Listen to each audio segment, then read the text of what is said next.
Sama dengan ayat yang pertama dikatakan benarlah perkataan ini orang yang menghendaki jabatan penilik jemaat menginginkan pekerjaan yang indah. Nah, kita perhatikan kata penilik jemaat. Penilik jemaat kata yang digunakan itu adalah episkopos, ya. Kata episkopos itu tidak pernah digunakan dalam kitab suci untuk menunjuk kepada rasul-rasul kecuali kepada Yudas Iskariot, ya. Ya, itu menunjuk kepada tidak termasuk dalamnya Yudas Iskariot.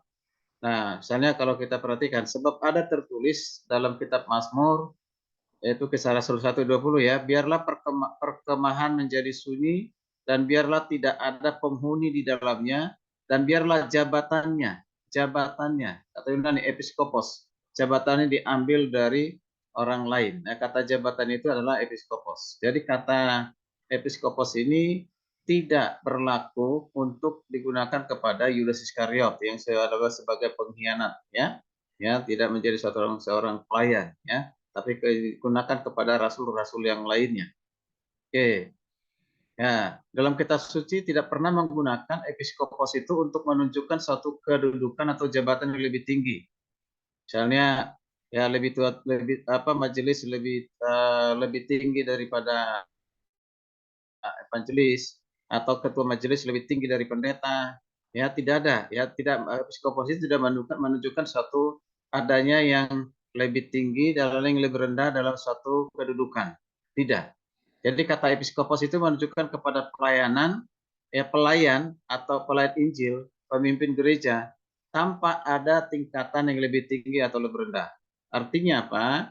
Kalau kita melihat di dalam satu organisasi gereja, ada pendeta penuh yaitu PDT, ada pendeta muda, ada pendeta pembantu, ada evangelis, ada majelis, ada pengerja, ya, ada pelayan-pelayan yang lainnya, ya, pelayan-pelayan lainnya.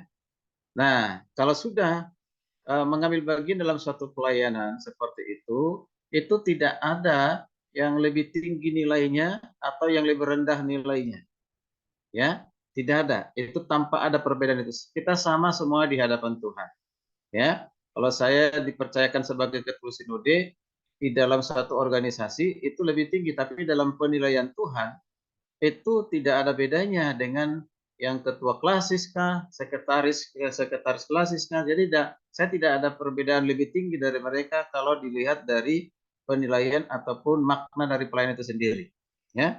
Itu adalah satu struktur. Nah, makanya jangan sampai kita menempatkan diri ya menjadi suatu yang sombong rohani apabila kita memiliki suatu kedudukan yang lebih tinggi dalam suatu struktur, ya.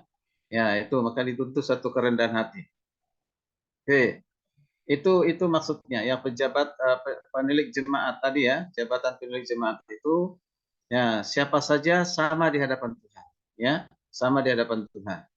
Kemudian perhatikan kata menginginkan pekerjaan yang indah. Kata menginginkan itu disebut dengan bahasa aslinya orego, ya, berarti artinya betul menjangkau, bisa juga mengulurkan, ya, atau menjangkau sesuatu, merindukan, berusaha untuk mendapatkan. Nah ini kalau menginginkan itu beda dengan kita misalnya keinginan untuk makan, keinginan untuk minum, misalnya kan. Nah, keinginan ingin memiliki sesuatu, keinginan ingin memiliki harta atau menginginkan uang, itu beda. Ya, tidak. Ya, kata menginginkan di sini lebih tepat kepada yang dikatakan menjangkau, mengulurkan, atau menjangkau sesuatu, merindukan, atau berusaha untuk mendapatkan. Bagaimana bisa mendapatkan jabatan menjadi pendidik jemaat?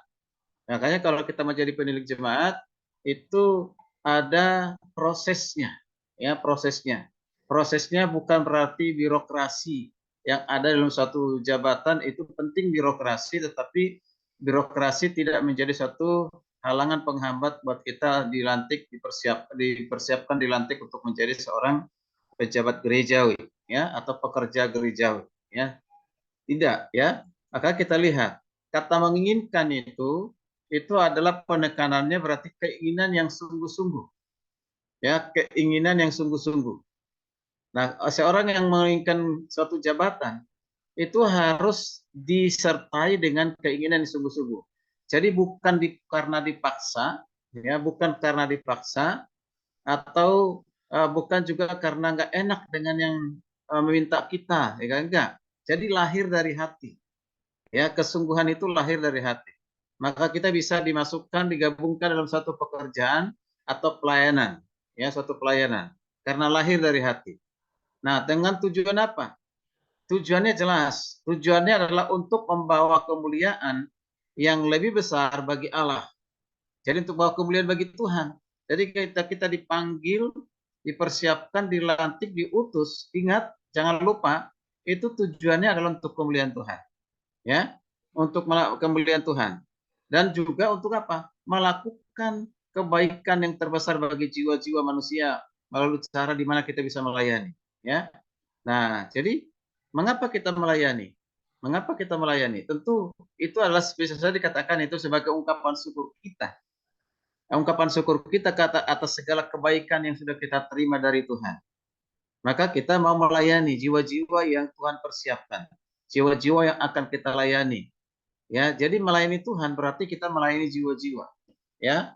Nah, jiwa-jiwa yang di mana mereka yang sudah mendengarkan, yang belum mendengarkan Injil, dan mereka yang sudah mendengarkan Injil, ya. Nah, ini penting sekali. Jadi sekali lagi saya tekankan, mau menjadi pejabat apapun itu, mau menjadi pendeta penuh, pendeta muda, pendeta pembantu dan lain sebagainya, itu harus lahir dari kerinduan yang sungguh-sungguh. Ya, kerinduan yang sungguh-sungguh, motivasi yang murni. Oke, jadi jangan sampai salah motivasi seperti kita perhatikan dari dari ayat 1 sampai 7 itu saya hanya ambil 2 saja. Ya, saya ambil 2. Pertama, jangan sampai mau menginginkan jabatan pemilik jemaat atau pelayan Tuhan itu dengan motivasi yang salah, yaitu motivasinya uang. Ya, motivasinya uang. Hati-hati. Ini bahaya ini. Mengapa sampai dikatakan janganlah hamba uang? Kata kata Paulus, jangan hamba uang. Nah, kalau dikatakan jangan hamba uang, berarti ada sesuatu yang bahaya, ada sesuatu yang negatif. Itu berarti ada di zaman Timotius itu mau menyerahkan diri melayani karena uang, karena materi. Nah, makanya diingatkan oleh Paulus. Ya, diingatkan oleh Paulus. Karena kalau dengan ini nanti suatu dia akan kecewa. Ya, dia akan kecewa. Bisa saja dia nanti mundur dari suatu pelayanan kalau itu tidak diperolehnya.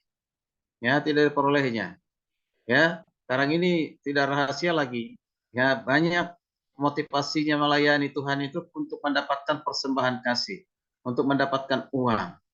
Ya, nah, berani mengeluarkan dana yang besar, memodali seperti perusahaan dengan motivasinya bahwa itu bisa kembali, bahkan lebih dari situ akan kembali, akan didapatkan.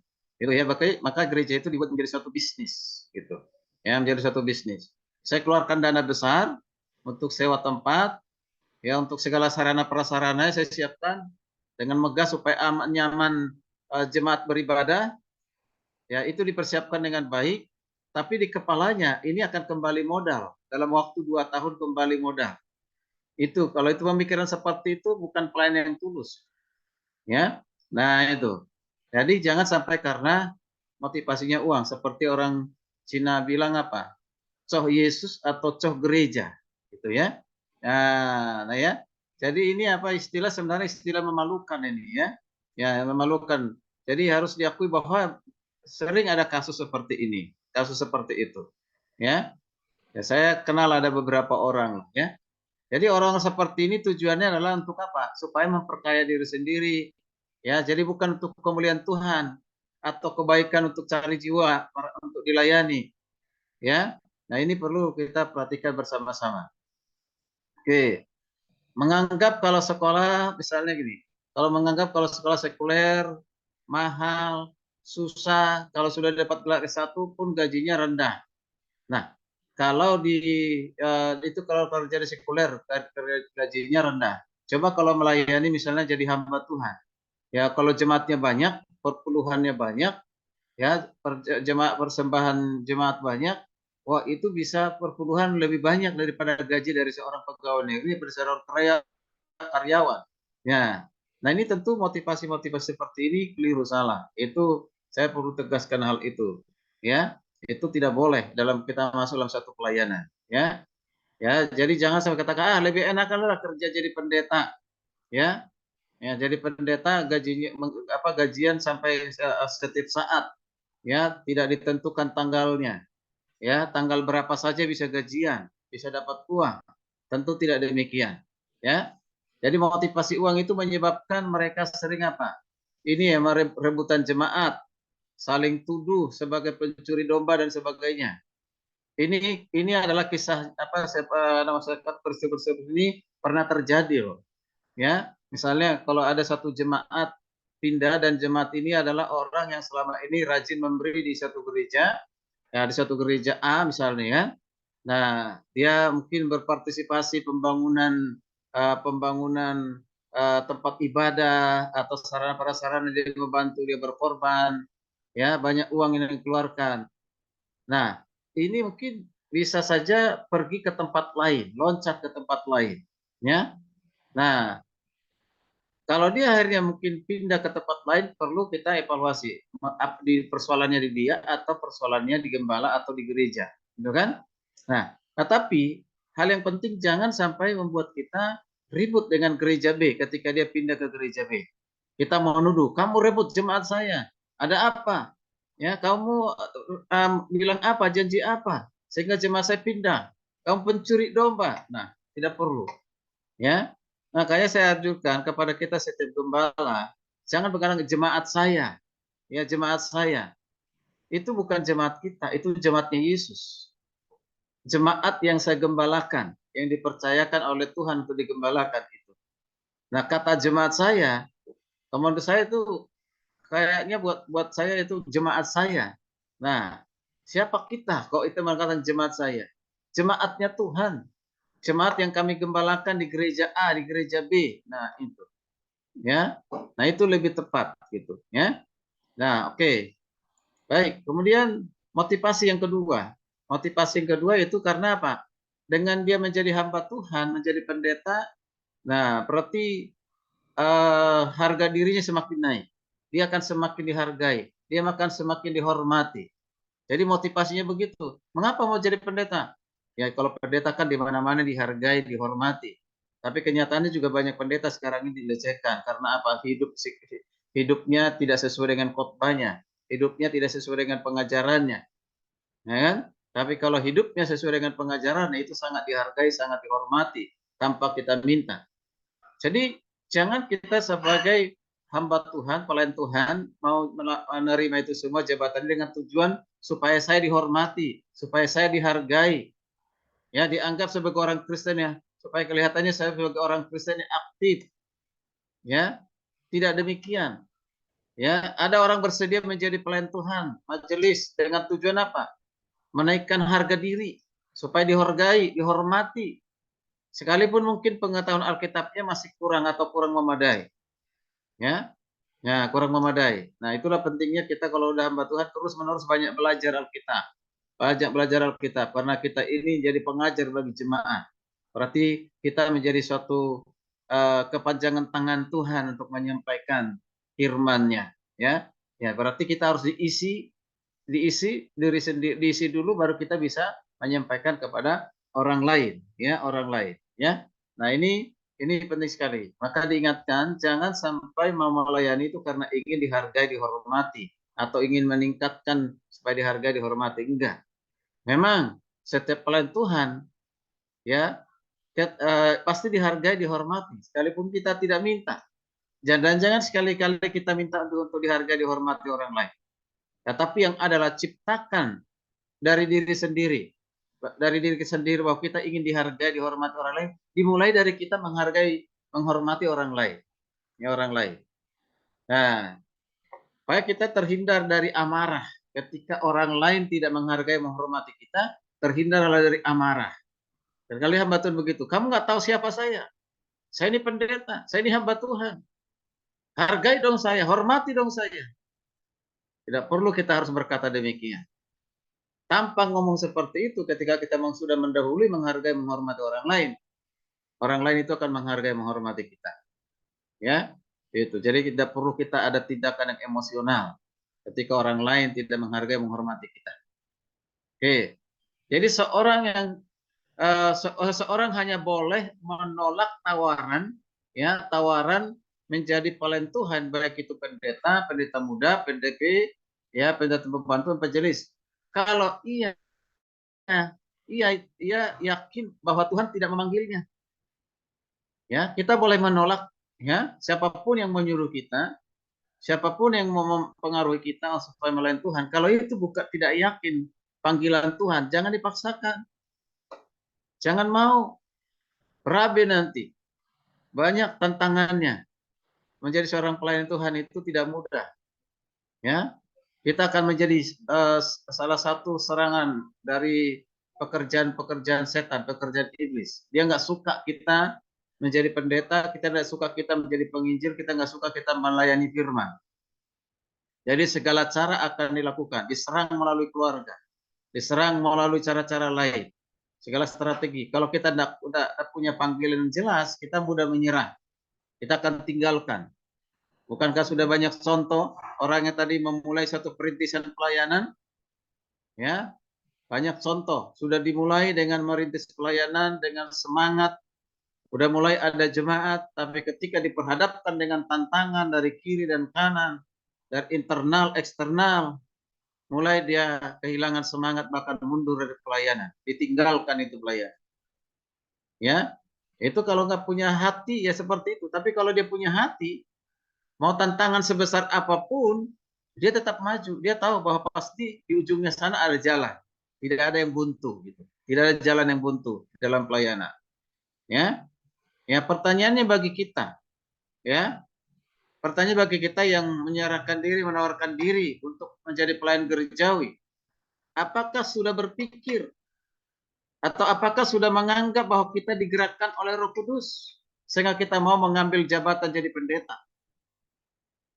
Itu kembali kepada kita masing-masing, ya. Jadi apakah memang kita digerakkan oleh Roh Kudus atau digerakkan oleh manusia? Ya, kalau digerakkan oleh Roh Kudus, puji Tuhan, dan itu akan membuat kita semakin semangat, semakin berapi-api dalam suatu pelayanan. Ya, maka kita berani ambil jabatan sebagai pendeta, berarti kita siap segala konsekuensinya, siap segala risikonya, dan siap untuk menerima segala tanggung jawab. Nah, itu. Jadi itu karena kita digerakkan oleh Roh Kudus. Ya. Oke, itu yang kata yang kedua. Kata yang ketiga yang terakhir itu adalah dikatakan pekerjaan yang indah. Orang menghendaki jabatan pilih jemaat menginginkan pekerjaan yang indah, ada pekerjaan yang indah. Wow, luar biasa. Nah, kalau kita perhatikan, perlu diingat bahwa surat Paulus ini ditulis pada abad pertama, di mana gereja pada saat itu, atau orang Kristen pada saat itu, dimusuhi oleh siapa? Oleh orang Yahudi, agama-agama Yudisme, oleh Romawi, bahkan orang-orang kafir lainnya. Jemaat dianiaya, jemaat pindah dari satu ke tempat yang lain, karena mereka diusir, karena mereka dianiaya. Mereka tersebar, itu disebut dengan diaspora, tersebar kemana-mana. Karena mengalami semakin tersebar, justru semakin banyak jiwa yang dimenangkan pada saat itu. Semakin mereka dianiaya, semakin banyak orang percaya kepada Kristus. Itu luar biasa, ya. Itu makanya dibilang dengan suatu istilah kata diaspora. Tapi pada kondisi seperti itu, kondisi yang menderita lalu kesusahan, Paulus masih berani mengatakan pekerjaan itu pekerjaan yang indah, ya, pekerjaan indah, ya. Nah, karena itu pada zaman itu menjadi orang Kristen saja sudah sangat susah, menderita, apalagi kalau menjadi tua-tua atau menjadi pemilik jemaat. Kalau sekarang apalagi menjadi pendeta. Nah, karena itu Paulus ya meninggikan jabatan itu dengan apa? Menggunakan istilah pekerjaan yang indah. Pekerjaan yang indah. Jadi kalau mengapa indah? Karena pekerjaan yang dipercayakan oleh Tuhan. Mengapa indah? Karena ini bernilai kekal. Mengapa indah? Karena Tuhan yang mempercayakan. Mengapa indah? Karena di dalamnya kita memenangkan jiwa. Jadi indah. Ini pekerjaan indah itu nanti saya akan tunjuk, nanti saya sampaikan di materi berikutnya. Pekerjaan yang indah itu dipercayakan kepada kita, sebenarnya kita tidak layak untuk menerimanya. Ya, tidak layak untuk menerima. Itu hanya anugerah. Tuhan berikan kesempatan kepada kita. Hanya satu anugerah. Luar biasa. Pernah saya sampaikan, Billy Graham itu pernah ditawarkan untuk menjadi presiden Amerika. Ya, ya pekerjaan Amerika. Mungkin kalau dia mau pasti terpilih karena dia sangat terkenal pada saat itu di Amerika sana, ya. Ya, tapi dia tidak mau. Mengapa dia tidak mau menerima jabatan itu? Karena dia berpikir dengan saya menerima jabatan sebagai presiden, ya, maka pangkat saya turun, ya, nilai pelayanan saya turun. Nah, itu karena apa? Menjadi presiden itu hanya perkara dunia, mengatur dunia, kan? Padahal dia sudah menjadi hamba Tuhan, penginjil yang hebat, yang luar biasa dipakai oleh Tuhan, bernilai kekal. Maka dikatakan turun, dia tidak mau. Luar biasa. Siapa yang berusaha untuk orang menjadi presiden Amerika, menjadi presiden superpower, ya, adik kuasa, semua dihargai, dihormati oleh negara-negara lain, siapapun presidennya. Itu luar biasa. Tapi kita lihat Billy Graham menolak karena dianggap bahwa pekerjaan Tuhan jauh lebih berharga, lebih indah dari apapun. Luar biasa. Maka sampai hari ini saya bangga menjadi hamba Tuhan dan tidak akan pernah lepas apapun tantangannya, apapun hambatannya, godaannya. Ya, banyak godaan dari teman-teman yang bekerja dulu di bisnis. Ya, padahal udah jadi apa, sekarang jadi pendeta, apa yang kamu punya? Nah, kan gitu. Aku udah punya ini, punya itu. Oh, puji Tuhan, bersyukurlah. Aku udah punya harta ya yang tidak bisa dinilai. Harta apa itu? Harta surgawi. Haha, ketawa begitu. Nah, gitu. Iya. Ya, nah itu luar biasa. Ya. Nah, itu pekerjaan itu adalah indah. Maka dikatakan kata pekerjaan ini dan mengatakan bahwa jabatan-jabatan tua-tua, jabatan tua-tua ini merupakan suatu pekerjaan yang membutuhkan namanya apa? Kerajinan. Membutuhkan namanya apa? Ketekunan. Ya, ketekunan. Jadi kalau kita seorang pelayan Tuhan, apapun jabatan kita dituntut dari kita Pak, kerajinan, ketekunan, ya. Nah, karena itu kalau kita mau menjadi penilik jemaat ataupun pendeta, kita tidak boleh menginginkannya karena memandang pada keuntungan ataupun kehormatan dari kedudukan yang kita terima, dari jabatan yang kita terima. Jangan, ya. Jadi kita harus menginginkannya karena kita memang mau bekerja bagi Tuhan. Saya mau bekerja bagi Tuhan. Sederhananya begitu. Ya, jadi tidak ada motivasi yang lain. Saya mau bekerja bagi Tuhan. Terserah Tuhan apa yang mau saya lakukan. Biarlah aku dituntun oleh Tuhan sesuai dengan kehendaknya. Aku tidak mau menjalani pelayanan ini sesuai dengan keinginanku, tapi biarlah sesuai dengan kehendak Tuhan. Ya. Nah, karena ini merupakan suatu pekerjaan, ya, pekerjaan ini juga pekerjaan yang bisa dikatakan pekerjaan yang tidak mudah, ya, bisa juga dikatakan pekerjaan yang berat. Ya, karena itu harus mempertimbangkan sungguh-sungguh sebelum menerima jabatan. Sekali lagi, menjadi hamba Tuhan, menjadi pelayan Tuhan, itu tidak mudah. Itu bisa dikatakan pekerjaan yang berat. Tapi sekalipun pekerjaan yang berat, kalau kita sungguh-sungguh menerimanya, itu akan menjadi ringan. Ya, tapi kalau kita mau jadi pejabat satu gereja, ya, dengan ada embel-embel belakangnya semua itu, hati-hati, ya. Ya kita suatu saat bisa mundur, ya bisa mundur.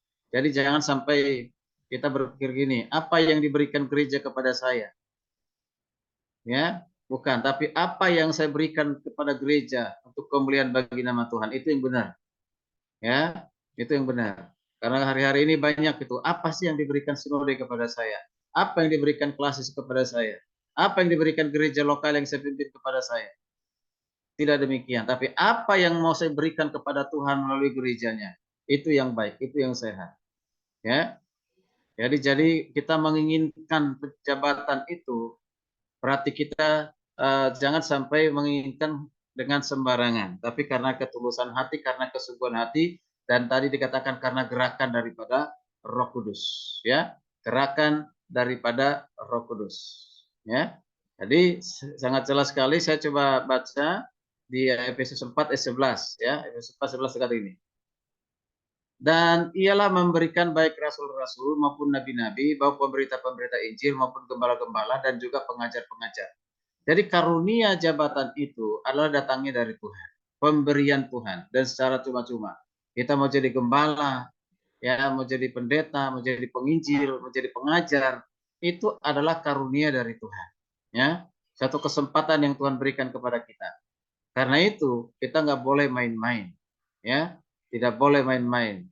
Dalam hal ini kita harus benar-benar sungguh-sungguh dan bertanggung jawab untuk melakukannya.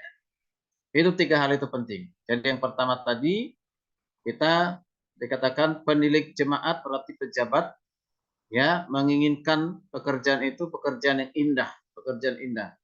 Itu sangat jelas, ya. Oke, baik. Kita lanjutkan dengan hamba yang melayani bukan untuk dilayani. Tentu ini adalah moto, ya, dari yang diajarkan oleh Yesus kepada murid-muridnya, kepada Rasul di Matius 20 ayat 26 28. Apa kata Tuhan Yesus? Ya, di Matius 20 ayat 26 ini saya akan baca buat kita semua, ya. Dikatakan demikian. Tidaklah demikian di antara kamu. Barang siapa ingin menjadi besar di antara kamu, hendaklah ia menjadi pelayanmu. Dan barang siapa ingin menjadi terkemuka di antara kamu, hendaklah ia menjadi hambamu. Perhatikan di sini. Dikatakan barang siapa ingin menjadi besar. Ya, hati-hati, ini bukan ingin besar supaya punya popularitas, supaya terkenal, supaya kaya. Bukan, ya. Bukan itu tujuannya. Ya, tujuannya. Ya, bukan untuk itu. Ada orang sekarang supaya menjadi terkenal berusaha melalui YouTube, ya, supaya dia terkenal, ya. Jadi motivasinya bukan lagi menyampaikan firman tapi ingin dirinya terangkat, ya, di dalam di apa menjadi konsumsi atau menjadi perhatian ataupun tontonan banyak orang gitu, ya. Ya, tentu kita tidak seperti itu. Maka Yesus ini luar biasa. Barang siapa menjadi besar di antara kamu, hendaklah ia menjadi pelayanmu. Menjadi pelayanmu, menjadi pelayan. Kita ini menjadi dulos, menjadi budak, ya. Nah, dikatakan menjadi terkemuka di antara kamu, dia menjadi hambamu. Jadi menjadi pelayan, menjadi hamba. Dunia sesungguhnya terutama di dunia sekuler, jarang orang mau menjadi pelayan. Jarang orang mau jadi hamba. Hamba itu kan pembantu gitu. Ya. Orang image-nya negatif.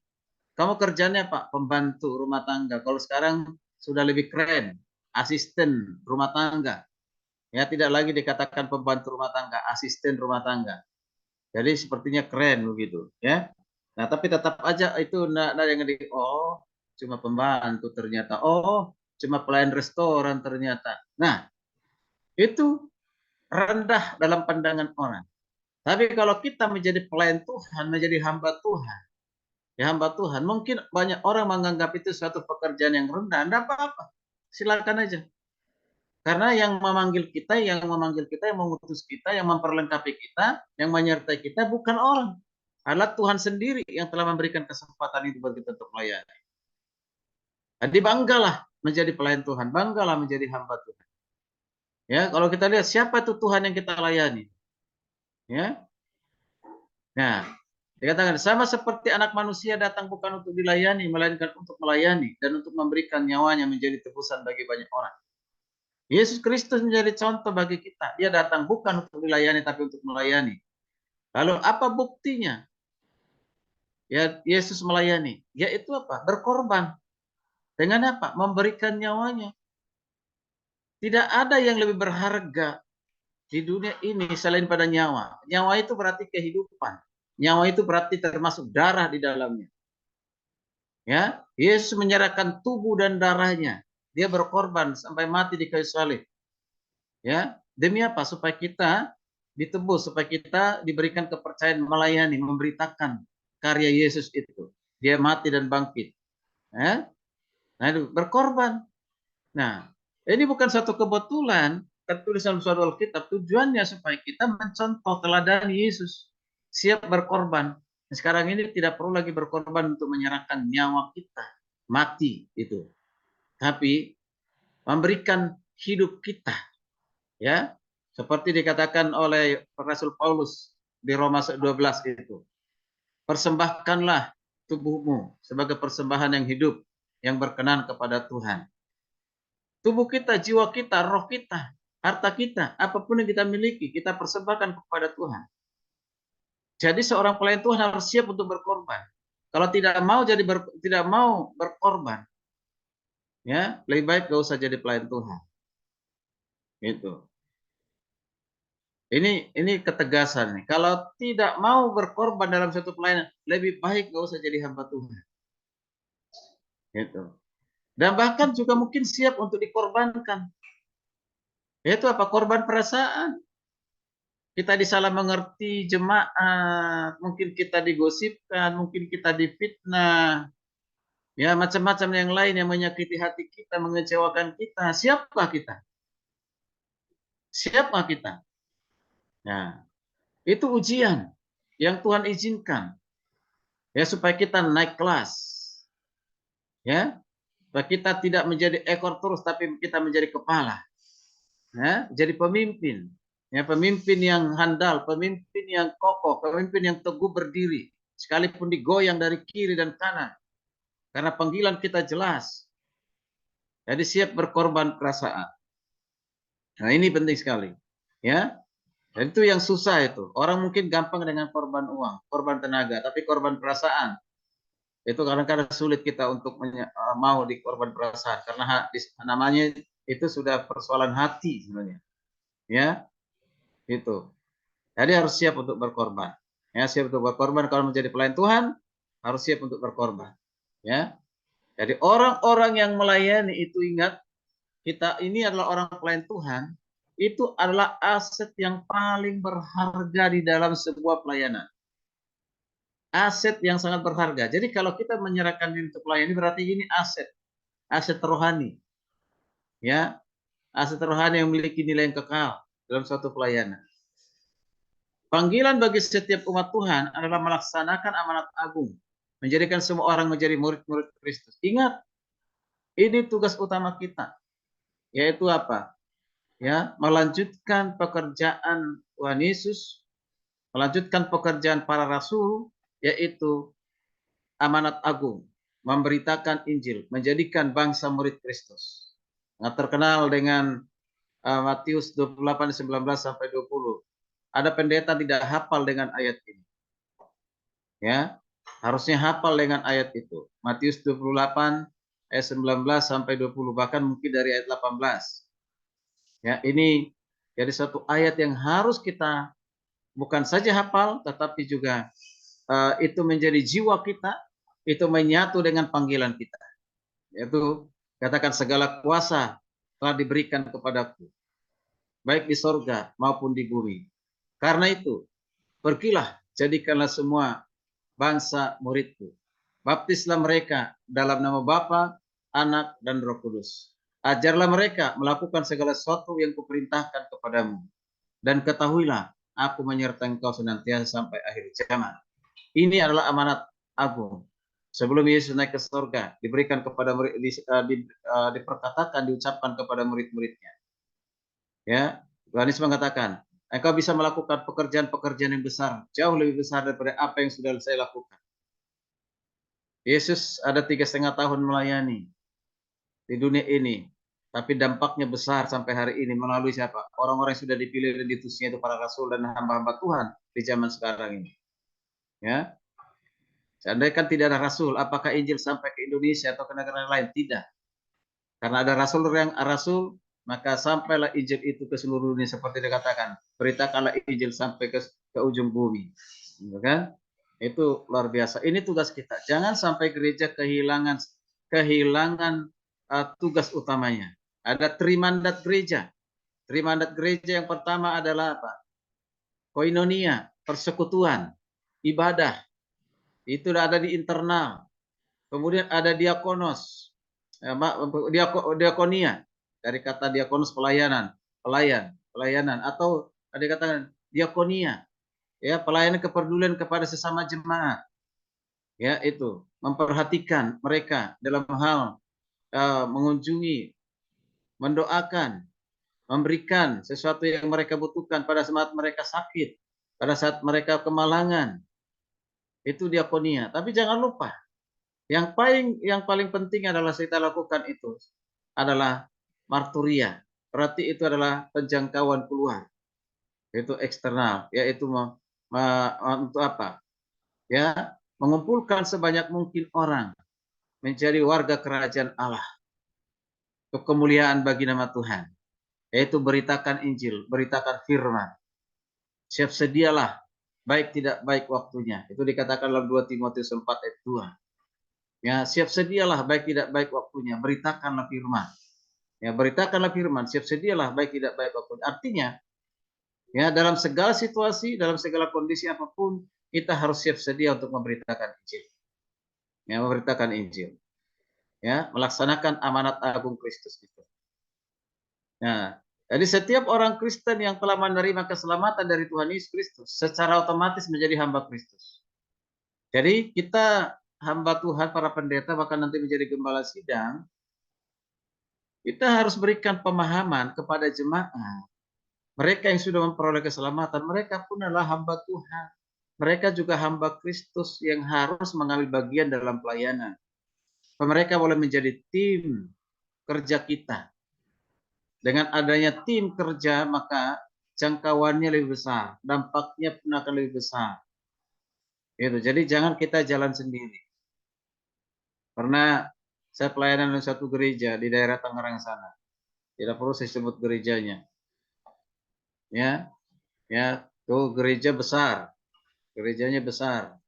Tadi kalau kita masuk ke gereja itu pintu gereja itu kiri kanan itu ya pelihara babi. Jadi kita penerima tamunya itu adalah babi. Langsung wak, wak, wak, gitu. Kiri kanan. Pas pintu gereja itu. Nah, kiri dan kanan itu babi.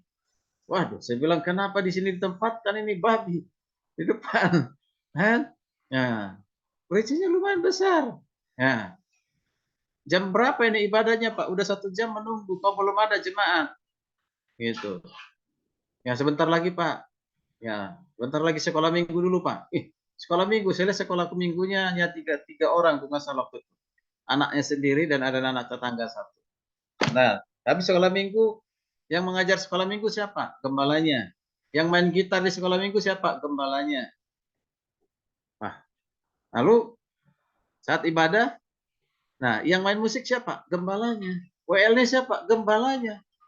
Aduh, Pak, nggak ada orang ya? Kemana nih Pak orangnya? Ya ceritalah ke saya. Ternyata memang semua dikerjakan oleh dia. Nggak mau mempercayakan kepada orang lain. Ya kaburlah jemaah. Tidak berikan kesempatan kepada orang lain. Dengan alasan jemaat saya semua dicuri oleh gereja A, gereja B katanya. Dijemput, dikasih sembako.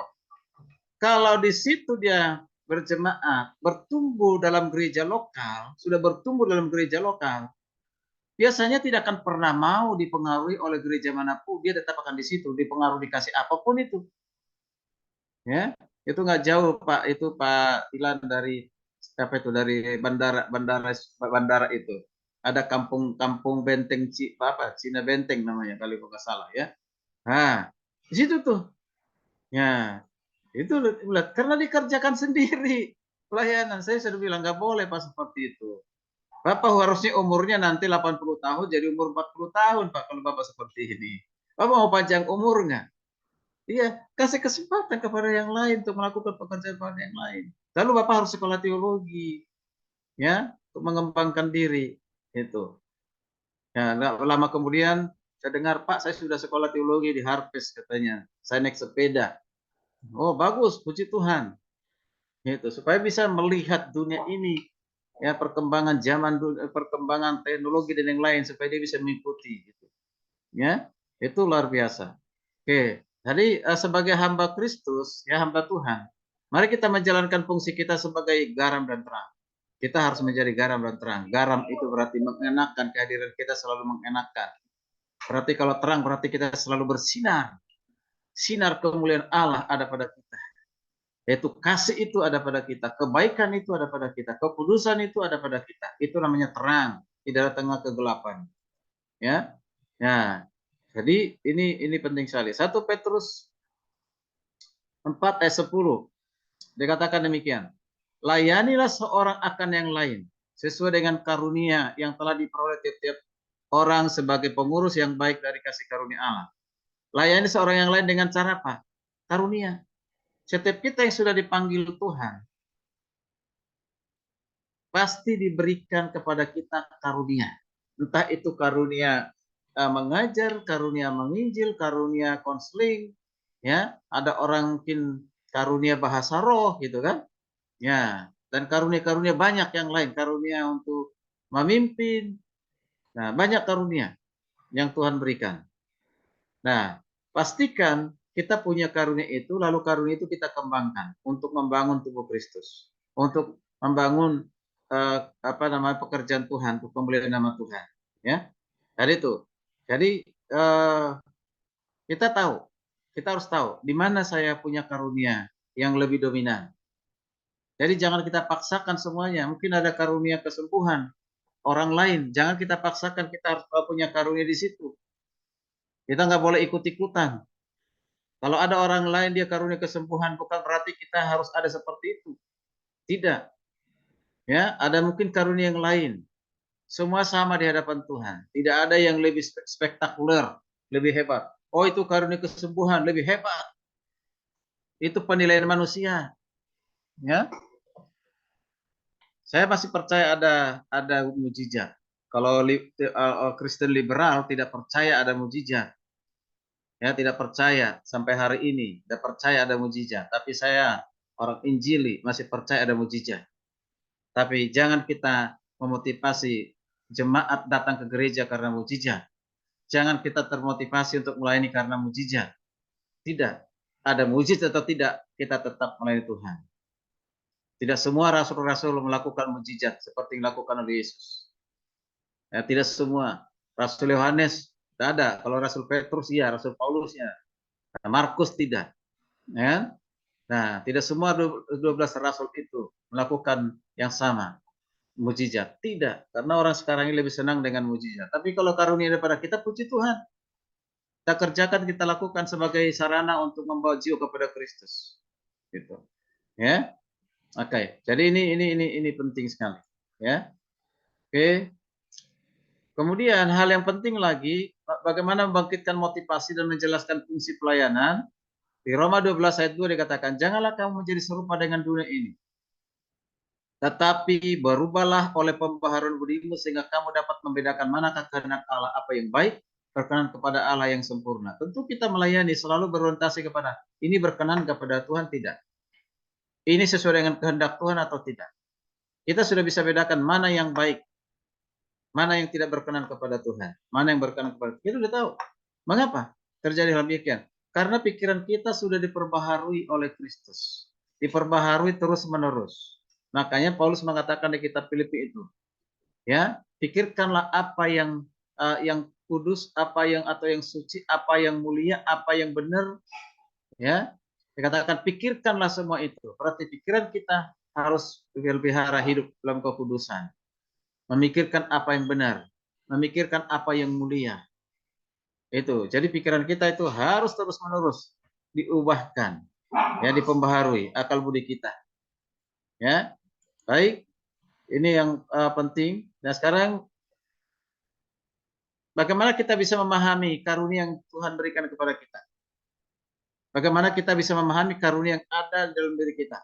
Pertama, pahami apa kerinduan kita untuk melayani.